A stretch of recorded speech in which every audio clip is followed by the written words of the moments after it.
నమస్తే అండి. మనము రోజా మొక్కల్ని సీజన్‌లో కొంటూ ఉంటాము. మళ్ళీ సీజన్ అయిపోయి సమ్మర్ వచ్చేసరికి చనిపోతూ ఉంటాయి కదా! అలా కాకుండా కొన్ని సంవత్సరాల వరకు మన రోజా మొక్కల్ని ఎలా కాపాడుకోవాలి అంటే, మీ దగ్గర ఉన్నటువంటి రోజా మొక్కలన్నిటికి కూడా ఆకులంతా కూడా ఒక్క ఆకు కూడా లేకుండా మొత్తము రిమూవ్ చేసేసేయండి.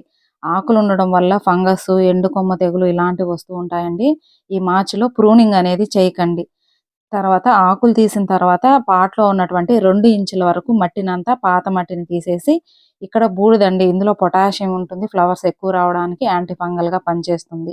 బూడిద ఇచ్చేసిన తర్వాత 2 ఇంచుల వరకు మళ్ళీ కొత్త సాయిల్ మిక్స్ అంటే కంపోస్టు, మట్టి, ఇసుక అన్నీ కలిసి ఉండేటువంటి మట్టి ఒకసారి ఇచ్చేసి, తర్వాత మల్చింగ్ చేయండి. ఎండాకులు కానీ, కార్డ్‌బోర్డ్ పేపర్స్ కానీ, కోకోపీట్ కానీ మీకు ఏది అందుబాటులో ఉంటే వాటితో మల్చింగ్ అనేది చేయండి. మల్చింగ్ చేయడం వల్ల వచ్చే ఎండ వేడిమనేది వేర్ల వరకు వెళ్ళకుండా ఉంటుందండి. కాబట్టి ఖచ్చితంగా మల్చింగ్ చేసుకోండి.